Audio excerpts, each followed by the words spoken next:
สบายดีและสวัสดีเด้อพี่น้องบ่ว่าจะอยู่ในประเทศและต่างประเทศเนาะกะขอยินดีต้อนรับเข้าสู่ช่องครูดอยอีกคือเก่าคือเดิมพ่อแม่พี่น้องเนาะกะมื้อนี้กะมาอยู่กับครูดอยพ่อแม่พี่น้องเอ้ยเนาะก็คือในคลิปนี้ครูดอยจะพาพ่อแม่พี่น้องมาเบิ่งเกี่ยวกับชนเผ่าอยู่ในลาวพ่อแม่พี่น้องเนาะก็คืออยู่ในประเทศลาวพ่อแม่พี่น้องเนาะก็คือมันจะมีหลายชนเผ่าอยู่นํกันพ่อแม่พี่น้องเนาะก็คือปัจจุบันมันจะมีอยู่4กลุ่มหมวดภาษาแล้วก็มี49เผ่าชนพ่อแม่พี่น้องเนาะแต่บัดนี้เฮามาเจาะจงบอนที่ว่าครูดอยอยู่หรือว่าแขวงหรือว่าจังหวัดที่ว่าครูดอยอยู่พ่อแม่พี่น้องเนาะตามที่ว่าครูดอยศึกษามาพ่อแม่พี่น้องเนาะก็คืออยู่แขวงบ่อแก้วที่ว่าครูดอยอยู่นี่มีอยู่ประมาณ10ปลายชนเผ่าพ่อแม่พี่น้องเนาะกะถ้าหากว่าข้อมูลของครูดอยผิดพลาดประการใดต้องกราบขอโทษขออภัยเนาะกะบางเทื่อครูดอยก็อาจจะแบบค้นคว้าหรือว่าข้อมูลอาจจะบ่ละเอียดเท่าที่ควรพ่อแม่พี่น้องเนาะแต่ว่าหลักๆที่ว่าครูดอยศึกษามาแล้วก็ตัวที่ว่าครูดอยเอามาอยู่นี่มันจะมีอยู่ประมาณ1 2 3 4 5 6 7 8 9 10 11 12 13มันจะมีอยู่13ชนเผ่าพ่อแม่พี่น้องเนาะกะตัวนี้มันเจาะจงชนเผ่าที่ว่าอยู่ในแขวงบ่อแก้วหรือว่าอยู่ที่จังหวัดบ่อแก้วอยู่ทางภาคเหนือเนาะซึ่งว่าจะมีสายแดนติดกับอำเภอเชียงของจังหวัดเชียงรายพ่อแม่พี่น้องเนาะนี่ก็มันจะติดอยู่ที่ถ้าเหนือสุดมันจะติดอยู่ที่อำเภอเชียงแสนพ่อแม่พี่น้องเนาะแต่ว่าบอนที่ว่ามันเป็นครัวสากลก็คือเป็นด่านสากลมันจะมีครัวมิตรภาพก็คือเสียงของห้วยทรายพ่อแม่พี่น้องเนาะเดี๋ยวเราจะมาเบิ่งแต่ละชนเผ่าว่ามันมีชนเผ่าได้แดแล้วก็การแต่งกายมันจะเป็นแนวใดพ่อแม่พี่น้องเนาะแต่ว่าตัวนี้ก็คืออย่างภาษาคำเว้าพ่อแม่พี่น้องครูดอยบ่ได้มีก็คือสำเนียงแล้วก็ภาษาคำเว้ามาให้พ่อแม่พี่น้องได้ฟังก็จะมีแต่ก็คือหน้าตาแล้วก็เครื่องแต่งกายเนาะก็คือเป็นเสื้อผ้าประจำชนเผ่าของเพิ่นแต่ละชนเผ่ามันจะเป็นแนวใดเนาะเดี๋ยวเฮาไปเบิ่งกันเลยเนาะก็ตัวนี้จะเป็นชนเผ่าที่ว่าอยู่ในแขวงบ่อแก้วพ่อแม่พี่น้องเนาะนี่ตัวที่1พ่อแม่พี่น้องเนาะก็จะเป็นชนเผ่าละเมียดพ่อแม่พี่น้องเอ้ยเนาะซึ่งว่าชนเผ่าละเมียดนี่มันจะคืออยู่ในกลุ่มของก็คือชนเผ่าลาวเทิงพ่อแม่พี่น้องเนาะก็คือแต่กี้เนาะเพิ่นจะแบ่งก็คือชนเผ่าอยู่ในลาวนี่ก็คือออกเป็นอยู่3ชนเผ่าใหญ่พ่อแม่พี่น้องเนาะก็คือเป็นลาวเทิงลาวสูงลาวลุ่มแบบนี้นะพ่อแม่พี่น้องเนาะแต่ว่าปัจจุบันก็คือเพิ่นเปลี่ยนเป็น4กลุ่มหมวดภาษาแล้วก็49เผ่าชนพ่อแม่พี่น้องเนาะแต่ว่าเผ่าละเมียดนี่จะอยู่ในหมวดภาษาใดก็คือตัวนี้ครูดอยก็ยังบ่แน่ใจก็เลยยังบ่ได้มาบอกให้กับบรรดาพ่อแม่พี่น้องได้ฮู้เนาะเพราะว่าตัวใดที่ว่าครูดอยบ่แน่ใจครูดอยก็จะบ่อธิบายพ่อแม่พี่น้องเนาะแต่ว่าตัวนี้ถ้าหากว่าตามเก่าก็คือเผ่าละเมียดนี่มันจะจัดอยู่ในชนเผ่าลาวเทิงพ่อแม่พี่น้องเนาะก็คือการแต่งกายของผู้หญิงแล้วก็ผู้ชายมันอาจจะแตกต่างกันน้อยนึงเนาะก็คือผู้หญิงก็อาจจะเป็นลวดลายก็อาจจะเป็นแบบนี้พ่อแม่พี่น้องเนาะมีผ้าพันหัวเนาะมีสายคอก็คือน่าจะเป็นเงินพ่อแม่ถ้าของแท้มันจะเป็นเงินหรือว่าเป็นลาดแบบนี้เนาะแล้วก็สิ้นมันก็จะมีเป็นแบบดำผสมกับก็คือมีลายประจำเป็นชนเผ่าของเพิ่นแบบนี้เนาะตัวนี้เป็นชุดของชนเผ่าละเมียดพ่อแม่พี่น้องเนาะบัดนี้เฮามาเบิ่ง ส่วนเผามุ่งพ่อแม่พี่น้องเนาะส่วนเผามุ่งก็จะประมาณนี้พ่อแม่พี่น้องเนาะตัวนี้เป็นสาวมุ่งเนาะหน้าตาก็คือคนเผามุ่งนี่ถ้าหากว่าครูดอยเห็นโดยที่ว่าบ่ใส่สุดครูดอยก็ฮู้พ่อแม่พี่น้องเนาะโดยหน้าตามันออกแบบมวยก็คือคล้ายๆคือออกเป็นสไตล์แบบคนจีนเฉพาะชนเผ่ามงพ่อแม่พี่น้องเนาะนี่การแต่งกายสุดของเพิ่นก็คือเป็นแบบลายอีหลีก็คือแบบมันมีสไตล์หลายแบบเนาะก็คือสุดชนเผ่ามงในตามที่ว่าครูดอยเคยเห็นก็คือมีหลากหลายพ่อแม่พี่น้องเนาะหลากหลายที่ว่าแตกต่างกันแต่ว่าตัวนี้เพิ่นใส่มามันจะเป็นแบบนี้เนาะแต่ว่าบางเทื่อก็คือมันจะมีเหรียญหลายๆพ่อแม่พี่น้องเนาะที่ว่าเพิ่นใส่นะเป็นเหรียญเงินนะพ่อแม่พี่น้องเนาะที่ว่าเพิ่นมัดตามนี่นะเนาะตัวนี้จะเป็นชนเผ่ามงเนาะการแต่งกายของเพิ่นก็จะประมาณนี้พ่อแม่พี่น้องเนาะนี่แต่ว่าชนเผ่ามงนี่ก็เป็นชนเผ่าหนึงพ่อแม่พี่น้องเนาะก็คือเกือบบ่มีแบบค่อนข้างที่ว่าจะเป็นคนผิวขาวพ่อแม่พี่น้องเนาะเฉพาะชนเผ่ามงการแต่งกายของเพิ่นก็น่าฮักอีหลีพ่อแม่พี่น้องเนาะ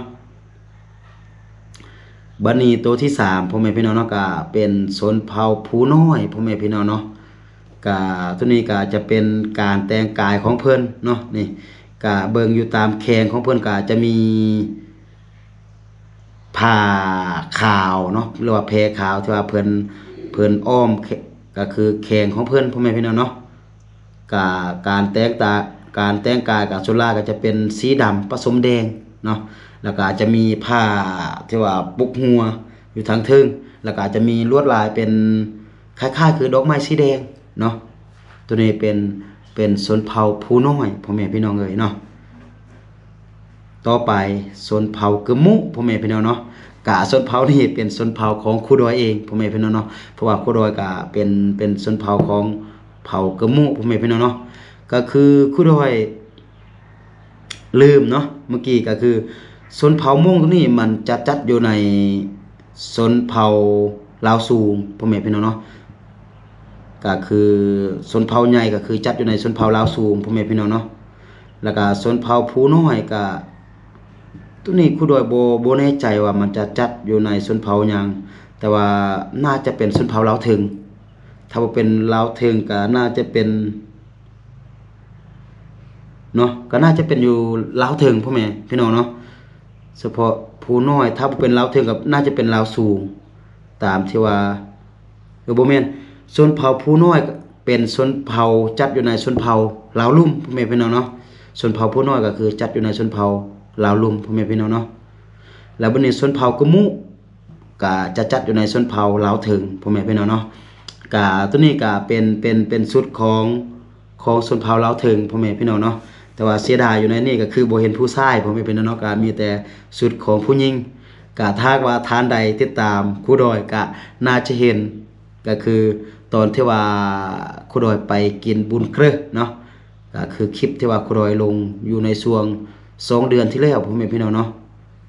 ก็ตัวนี้เป็นชุดของผู้หญิงเนาะเป็นชุดของชนเผ่ากะมุพ่อแม่พี่น้องเอ้ยเนาะก็จะมีหลากหลายสีแตกต่างกันลวดลายเนาะตัวนี้ก็จะเป็นชนเผ่าไตเหนือพ่อแม่พี่น้องเอ้ยเนาะบ้านน้ำเกิงไหมนี่ชุดของเพิ่นก็จะมาเป็นเรื่องเป็นสีเหลืองพ่อแม่พี่น้องเนาะก็มีทั้งชุดชนเผ่าก็มีทั้งชุดก็คือผู้ชายแล้วก็ชุดผู้หญิงพ่อแม่พี่น้องเนาะก็งามพ่อแม่พี่น้องเนาะโดยเฉพาะชุดผู้หญิงก็คือมันแปลกตาดีก็คือมาอยู่ในชุดสีเหลืองพ่อแม่พี่น้องเนาะก็สิ้นเนาะก็จะมีลวดลายเป็นเส้นขีดพ่อแม่พี่น้องเนาะแล้วก็เสื้อก็จะเป็นมีลวดลายตามคอลงมาพ่อแม่พี่น้องเนาะตัวนี้ก็จะเป็นชนเผ่าไตเหนือพ่อแม่พี่น้องเอ้ยแล้วก็ที่สำคัญก็คือทางทึ่งพ่อแม่พี่น้องก็คือจะมีเป็นสายก็คือพันหัวพ่อแม่พี่น้องเนาะตัวนี้ก็จะเป็นชนเผ่าไตเหนือแล้วก็ต่อมาตัวนี้ก็จะเป็นชนเผ่าลาวพ่อแม่พี่น้องเนาะก็ชนเผ่าลาวนี่ก็คือจัดอยู่ใน เผ่าชนเผ่าลาวลุ่มพ่อแม่พี่น้องเนาะก็ตัวนี้ก็จะเป็นชุดประจำชาติเลยก็ว่าได้พ่อแม่พี่น้องเนาะเพราะว่าเป็นเผ่าลาวเนาะเท่ากับชุดประจำชาติมันก็จะออกมาสไตล์นี้พ่อแม่พี่น้องเนาะตัวนี้เป็นเผ่าลาวก็คิดว่าหลายคนก็อาจจะเคยเห็นเพิ่นแต่งตัวก็คือไปงานลาตี้ไปงานดองไปงานขึ้นเรือนใหม่เนาะส่วนหลายเพิ่นก็อาจจะใส่เป็นชุดลาวแบบนี้พ่อแม่พี่น้องเนาะตัวนี้เป็นชุดลาวเนาะบัดนี้ตัวนี้เป็นเผาย้วนพ่อแม่พี่น้องเอ้ยเนาะเป็นเผาย้วนเนาะเผาย้วนก็คือแบบแต่งตัวแบบโดยเฉพาะของผู้ชายก็คือแบบแต่งตัวแบบสบายๆเลยพ่อแม่พี่น้องเนาะก็คือสาวให้สาวนาเลยพ่อแม่พี่น้องเอ้ยเนาะนี่ก็จะแตกต่างก็คือเป็นผู้หญิงก็จะมีลวดลายตามคอลงมาแล้วก็สุดส่วนลายจะเป็นสีมะข้อแล้วก็สีดำแล้วก็สิ้นก็จะเป็นสิ้นแต้มพ่อแม่พี่น้องเนาะบ่แม่นสิ้นแต้มเป็นสิ้นที่ว่าเพิ่นทักเพิ่นแซวนั่นแหละพ่อแม่พี่น้องเนาะนี่มีลวดลายก็คือหลายอย่างอยู่ที่ว่ามันปนกันพ่อแม่พี่น้องเนาะแล้วก็ตัวนี้เป็นเผาย้วนพ่อแม่พี่น้องเอ้ยเนาะต่อไปบัดนี้เผาลือพ่อแม่พี่น้องเนาะเผาลือก็จะแตกต่างแน่พ่อแม่พี่น้องเอ้ยเนาะโดยเฉพาะมันจะมีเพที่ว่าเพิ่นพันนี่เนาะเพิ่นจะบ่พันทางเทิงแต่ว่าเพิ่นจะพันกายแบบเบี่ยงผมมาทางนี้พ่อแม่พี่น้องเอ้ยเนาะแล้วก็สุดผู้ชายก็จะสบายมีผ้ากะม่าเนาะบ่ฮู้ว่าทางฝั่งไทยหรือว่าทางต่างประเทศพ่อแม่พี่น้องเนาะจะเอิ้นว่าผ้ามีหยังแต่ว่าทางฝั่งลาวจะเอิ้นว่าผ้ากะม่าพ่อแม่พี่น้องเนาะแล้วก็สิ้นมีลวดลายงามอีหลีพ่อแม่พี่น้องเนาะแล้วก็ที่สำคัญเพิ่นจะมีผ้าเบียงแพรตัวนี้เนาะก็คือเป็นสไตล์ของเผาลือพ่อแม่พี่น้องเอ้ยเนาะก็ยอมรับว่างามพ่อแม่พี่น้องเนาะสุดของชนเผ่าลือเนาะก็ก็คือเผ่าก็คือตัวนี้จะเอิ้นว่าเผ่าย้อยพ่อแม่พี่น้องเนาะถ้าเป็นชนเผ่าก็จะเป็นชนเผ่าลาวเทิงลาวสูงลาวลุ่มแต่ว่าตัวนี้จะเอิ้นว่าเป็นเผาย้อยพ่อแม่พี่น้องเนาะตัวนี้จะเป็นเผาลือเนาะต่อมาบัดนี้จะเป็นเผาสามต่าวพ่อแม่พี่น้องเนาะก็ชุดของผู้หญิงเนาะก็จะมีหลากหลายพ่อแม่พี่น้องเนาะก็อยากคล้ายๆคือกับชนเผ่ากะมุพ่อแม่พี่น้องเนาะเพราะว่าสามต่าวนี่มันน่าจะอยู่ชนเผ่าเดียวกันกับเผ่ากะมุพ่อแม่พี่น้องเนาะก็คือจัดอยู่ในหมวดของชนเผ่าลาวเทิงคือกันพ่อแม่พี่น้องเอ้ยเนาะถ้าว่าผู้ใดจำบ่ผิดเนาะก็สิ้นก็จะมีลวดลายคือกันเนาะต่างแต่ว่าอยู่พื้นสิ้นมันจะมีขอบเป็นสีขาวๆแล้วเป็นสีแดงพ่อแม่พี่น้องเอ้ยเนาะแล้วก็บัดนี้ลวดลายเนาะก็คือลวดลายก็หลายคนก็จะออกลายแนวคิดเนาะลวดลายก็ต่างกันน้อยนึงพ่อแม่พี่น้องเอ้ยเนาะแล้วก็ที่สำคัญก็คือจะมีแพรขาวก็คือพันหัวตัวนี้เป็นชุดประจำเผ่าสามต่าวพ่อแม่พี่น้องเนาะส่วนชุดของผู้ชายก็ส่วนหลายก็จะเป็นสีดำสีมะข้อคือกันพ่อแม่พี่น้องเนาะแล้วก็มีผ้ากะม่าพันเอวเนาะแล้วก็จะมีสไตล์ก็คือลวดลายของก็คือคอแล้วก็ลงมาบอนเพิ่นจดกระดุมเนาะของผู้ชายพ่อแม่พี่น้องเอ้ยเนาะตัวนี้จะเป็นเผ่าสามต่าวเนาะบัดนี้ต่อมาพ่อแม่พี่น้องเอ้ยเนาะเป็นเผ่าอิวเมียนพ่อแม่พี่น้องเนาะเผ่าอิวเมียนก็โอ้โธเนาะก็คือชุดนี่ก็คือแบบเต็มคอเลยเนาะมีผ้าพันคอพร้อมแล้วก็อยู่ทางหัวนี่ก็คือแบบจะมีผ้าคือพันหมดหัวเลยพ่อแม่พี่น้องเนาะโอ้โธถ้าหากว่ายามหนาวนี่คือสิอุ่นพ่อแม่พี่น้องเนาะก็คือหลากหลายก็คือการตกแต่งก็คือการออกแบบก็คือหลากหลายเติบพ่อแม่พี่น้องเนาะเป็นชุดที่ว่า มีมีแนวคิดแบบหลากหลายผสมประสานกันพ่อแม่พี่น้องเนาะเฉพาะสุดของเผ่าอิวเมียนเนาะแต่ว่าสุดของผู้ชายบัดนี้เนาะก็จะเป็นเรียบๆพ่อแม่พี่น้องเนาะส่วนหลายจะเป็นสุดสีดำแล้วก็จะมีผ้าหรือว่าเบียงแพร่เนาะผ้าเบียงแพร่ก็คืออยู่เบียงอยู่ขี้พ่อแม่พี่น้องเนาะก็ตัวนี้จะเป็นชนเผ่าอิวเมียนหรือว่าเผ่าอิวเมียนพ่อแม่พี่น้องเนาะต่อไปพ่อแม่พี่น้องเนาะก็จะเป็นเผ่าไตดำพ่อแม่พี่น้องเนาะโอ้โธเนาะก็คือเผ่าไตดำนี่ก็คือมีธงพร้อมเลยพ่อแม่พี่น้องเนาะก็ธงก็เป็นธงที่ว่าเพิ่นทักแล้วเพิ่นแต้มเอาเองพ่อแม่พี่น้องเนาะก็เพิ่นจะว่าจังใดเนาะแล้วว่าเพิ่นจะมีแพพ่อแม่พี่น้องเนาะแพเบียงคอแล้วก็คือเสื้อเพิ่นจะมีแบบลวดลายลงอยู่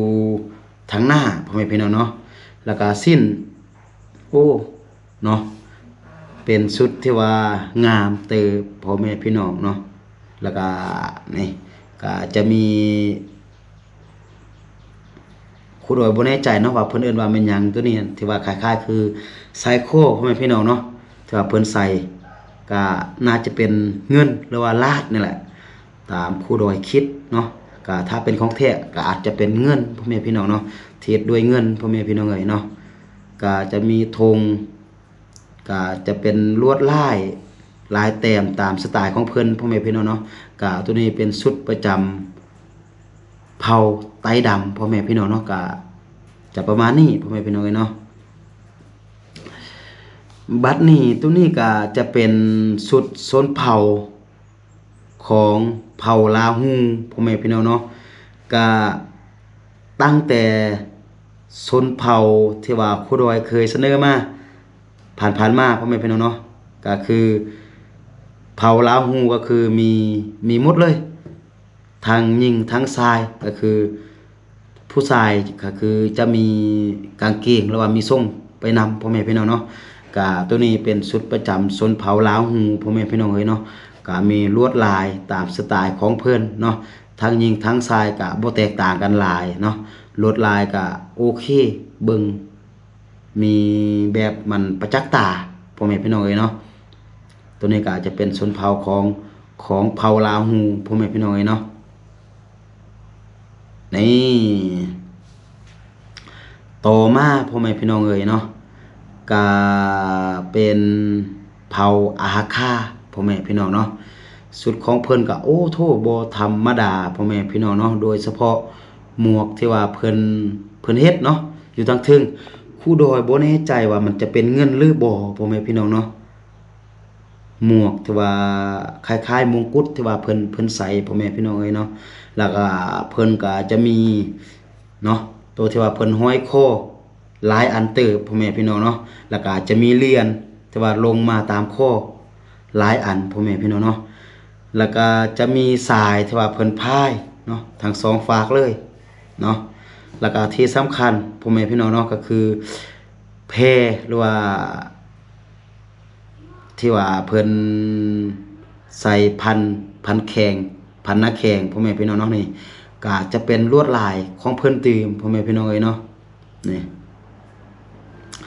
แล้วสุดของเพิ่นก็ส่วนหลายจะเป็นสีดำพ่อแม่พี่น้องเนาะแล้วก็อยู่ทางฝากนี่ก็จะเป็นผู้ชายพ่อแม่พี่น้องเนาะประจำของเผ่าอาคาก็จะเป็นชุดสีดำแต่จะมีแพรสีแดงที่ว่าเพิ่นมัดหัวพ่อแม่พี่น้องเนาะนี่ตัวนี้ก็จะเป็นชนเผ่าอาคาพ่อแม่พี่น้องเนาะก็เป็นแม่นหยังที่ว่าแปลกหูแปลกตาเติบพ่อแม่พี่น้องเอ้ยเนาะก็หมดพ่อแม่พี่น้องเอ้ยเนาะเฉพาะชนเผ่าหรือว่าเผ่าที่อยู่ในแขวงบ่อแก้วที่ว่าครูดอยสังรวมมาก็จะมีอยู่12 13ชนเผ่าพ่อแม่พี่น้องเนาะก็อาจจะมีหลายกว่านี้ครูดอยอาจจะค้นคว้าไปบ่ทั่วบ่ถึงเนาะก็ต้อง